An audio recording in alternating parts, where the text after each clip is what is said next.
Now in this video, we're going to turn the humble dandelion weed into a wine, or in my case, a money-making opportunity. Hi, I'm Charles and welcome to DIY Fermentation, your site for doing fermentation on a shoestring budget.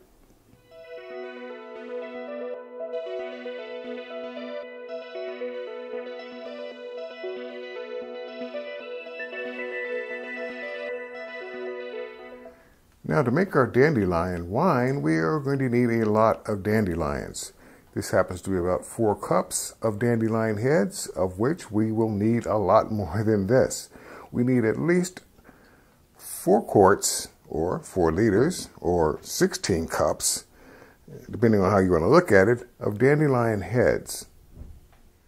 We're going to need anywhere from 3 to 5 cups of sugar. We'll make the adjustment. I'm trying to shoot for a hydrometer reading of 1.080 or thereabouts. This time around, I've decided to use a Red Star Premier Blanc wine yeast, primarily because of the higher AVB tolerance of 13 to 15% plus-ish. We're going to need the zest of 2 oranges. We're also going to need the zest of 1 lemon. We need 1 black tea bag, which is going to supply a little bit of tannin for our dandelion wine. We need a couple of straining bags. We're going to need a gallon or 4 liters of fresh, pure water. We'll need something to do fermentation in, preferably something with a wide mouth opening so we can get our dandelion bags in there. Now, just in case your fermenter does not have a built-in airlock, you'll probably want a standard airlock with bung. Although not absolutely essential, if you have a hydrometer and testing tube, that would be helpful to determine what our AVB, or alcohol by volume, is going to be, and to determine if there's going to be any problems with fermentation. And of course, and probably most importantly, using your sanitizer of choice when we want to make sure that all of our equipment and utensils have been properly cleaned and sanitized. What we want are just the petals. What we don't want are the stems, and we don't want any of the green parts. I would like to seriously point out that this is both time-consuming and tedious.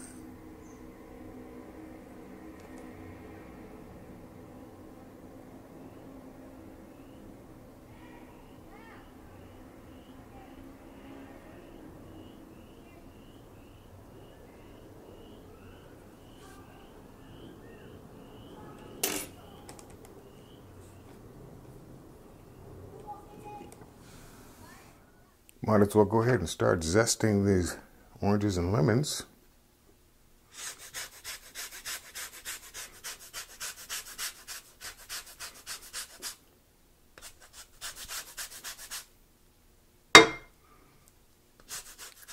And now the lemon.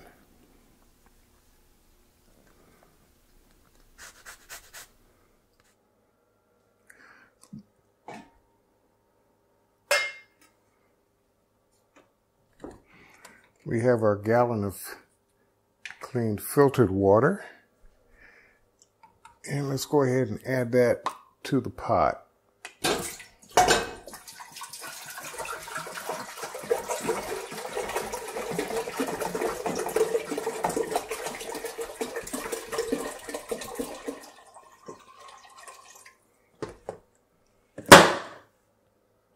Let's turn the stove on.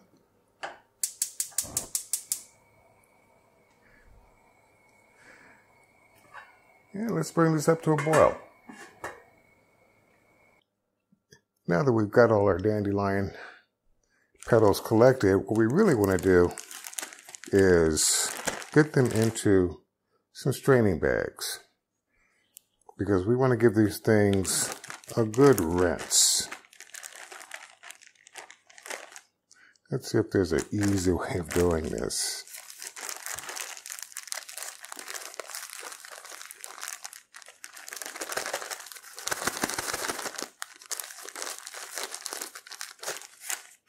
Of course, it probably would be a little bit easier if the doggone things weren't still half frozen, but we're going to get things out of the bag.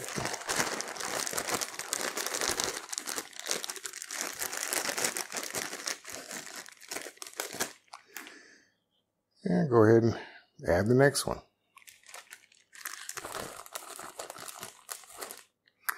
Okay, that's that. Let's get these tied off and get them ready for a bath.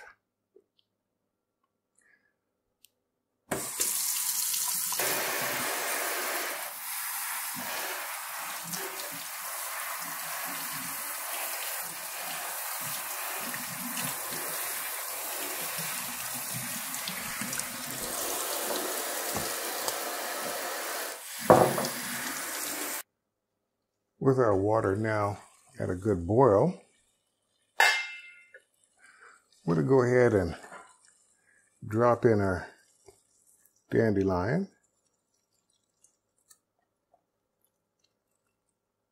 Let's put the cover back on. And let's turn the heat off. We're going to let this sit for 2 hours. While we're waiting for our 2 hours for our dandelion infusion to get ready, we're going to go ahead and slice up our oranges and lemons.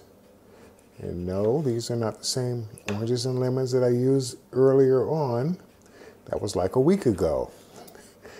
So we're just going to go ahead and slice these up, I don't know, 1/4 inch or so. It's no big deal. And when they're sliced, what we want to do is cut around so that we don't incorporate any of that pith that we didn't want to get when we were zesting the doggone things. Well, it's cousins earlier. So just remove the outer skin, and this is the part that we're going to be using. Now, if you run across any seeds, you might want to go ahead and get rid of those, because those will also create the same problem of introducing a layer of bitterness that we really don't want. So go ahead and remove the seeds, and then go ahead and proceed like you did with the oranges. Which, by the way, if there were any seeds in the oranges, get rid of those as well.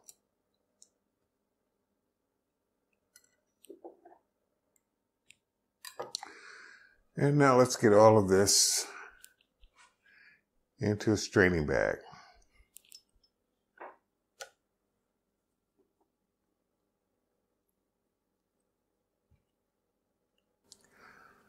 It's now been 2 hours, and it's now time to go ahead and remove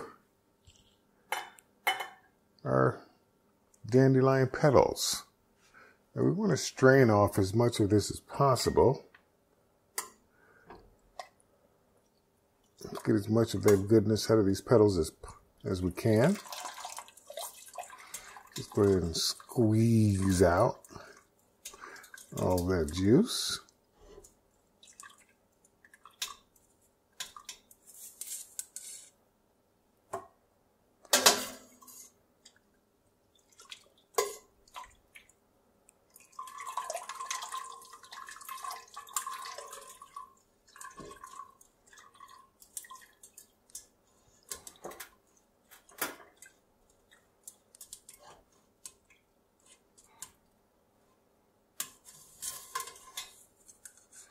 And with that having been done, we can now bring this back up to a boil and heat back on.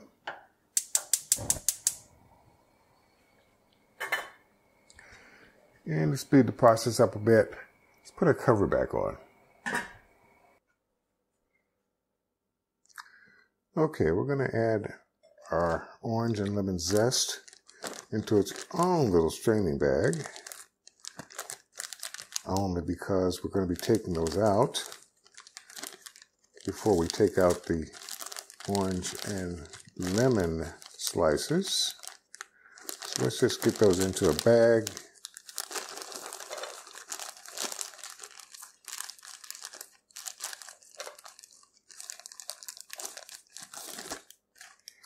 And let's go ahead and tie that off. Now I've measured off about 2 pounds of sugar, which comes up to roughly 4 quarts or 1 liter. And what we're going to do is that we're going to add about 3 cups to our mixture and let it cool down, take a hydrometer reading, and then make adjustments, add more sugar if necessary to get to our, or my desired hydrometer reading. Well, now that our mixture has come back up to a boil,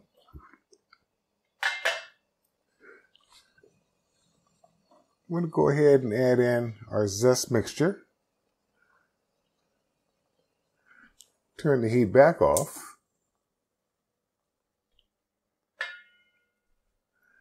Put our lid back on. Nope.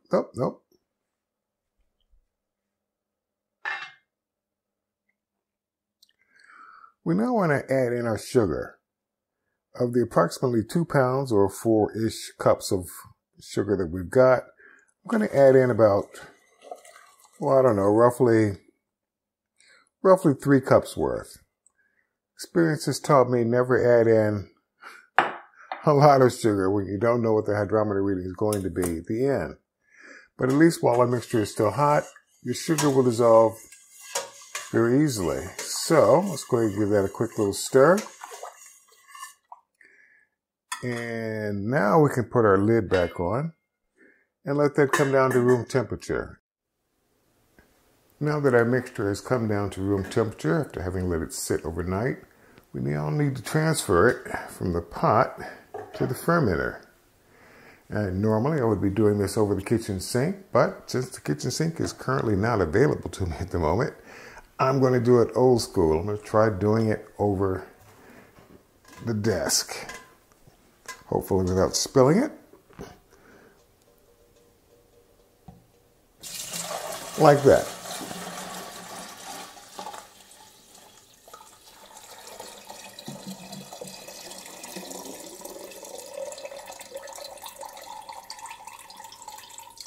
Okay, we don't need the zest bag any longer, so we can pretty much just leave that where it is.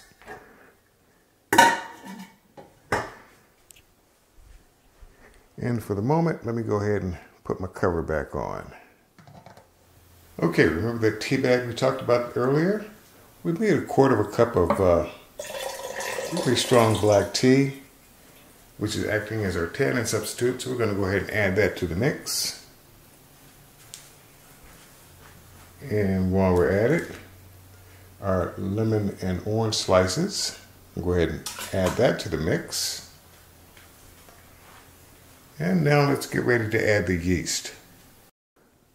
Okay, after taking the hydrometer reading with only 3 cups of sugar, it looks like we're coming in at 1.072 as our starting gravity. Now then, as per my usual measurements, I'm using 1/4 teaspoon of the yeast. Now again, if you don't have wine yeast, you can use bread yeast. If you want to bloom your yeast, that's entirely up to you. I've always had good results just by sprinkling it on top. With that having been said, let's go ahead and put our cover back on. And let's go ahead and label our creation. Now, in labeling our creation, so we know what it is we're making, we are making Dandelion Wine. We started it on this date, and our original gravity reading was 1.072. Now, for the next 3 days at least, we want to go ahead and give it a nice vigorous stir. We're going to keep the fruit in the straining bag probably for a total of 5 to 7 days during primary. And then we're going to go ahead and remove the fruit, discard it. And depending on the amount of sediment on the bottom, we will probably end up racking it into a 1-gallon carboy. And then we'll do subsequent rackings every, 6 to 8 weeks until the wine has become clear and or the wine is aged enough to the point where it's ready. We're looking at approximately 12 months for this particular wine. Probably give it a little bit more time, but we will have the 12-month tasting at least. Now, of course, if you like what you see here, please click on the subscribe and notify button. Again, you can become a member to help support this channel or become a Patreon to really help support this channel. Most of the equipment that you've seen me using here, I do have links, Amazon links, and I am also a Brew Demon affiliate if you happen to like this fermenter. Again, it does have its own built-in airlock, so that's why you're not seeing me install one at the top. Well, now, after a 2-month hiatus from this channel, it's now time to start slowly getting back in business. And part of that is the second half of the Dandelion Wine video. This is the 13-month tasting now. Missed out on the 12-month tasting. A couple of things about this particular bottle of wine is that, one, it was born 4/5/2022. It came in with an ABV of 10.79%. And it was not pasteurized, meaning it was not back sweetened. It was sweetened enough at the end of the fermentation process where it went straight into the bottle. And now it's time to open that bottle and see what it tastes like. Let's see what wine from weeds tastes like.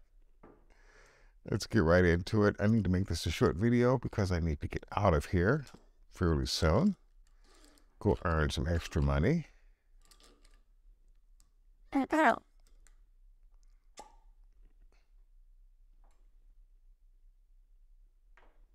Smells okay.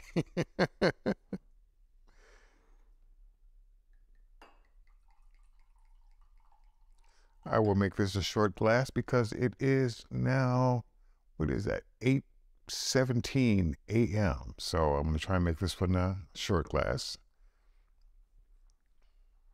I don't know, I guess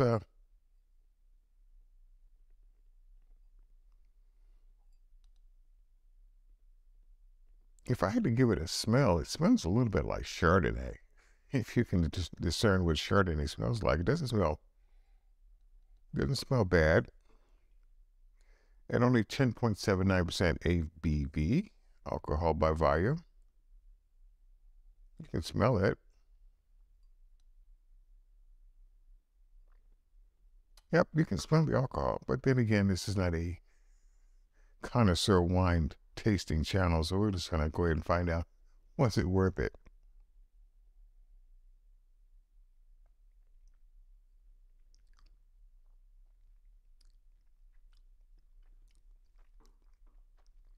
It's sweet. It's not a dessert wine. It's not dry at all. You can feel the tannins kicking in at the back end, but no, it's not dry at all. Try that again.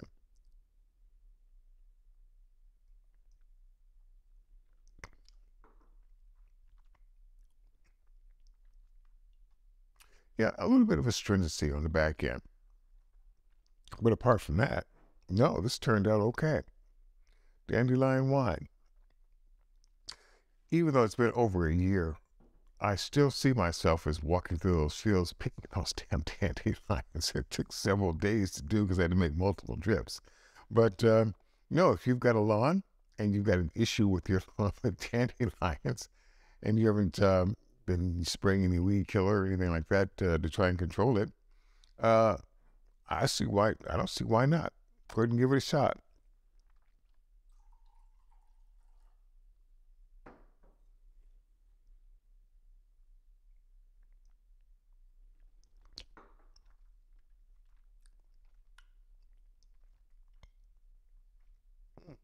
Yeah, I don't think I'd make any changes to the recipe at all.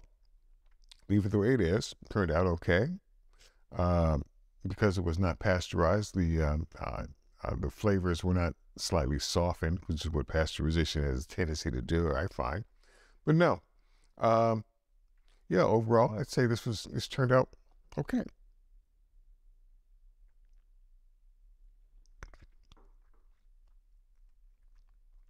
Yeah, I think it turned out okay. Well, again, very short video because I've got to get back out there and go back to work. After coming out of retirement, things I needed to do. There was a move involved, and I still got to get more furniture, living room, bedroom. Still got boxes that I still need to unpack. So I won't be making anything new for the foreseeable future, but I will try and get in some wine tasting, 12-month tasting videos just so I can start clearing everything out. But again, I try to do a video at least once a week, kind of, sort of, if I can. But again, Dandelion Wine.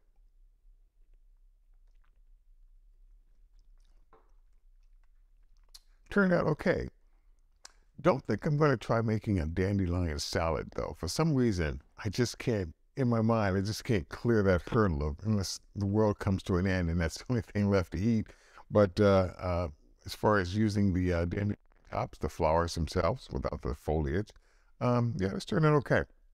So there we go. If you like what you see here, please click on that like and subscribe button. And I will try and continue to do these more.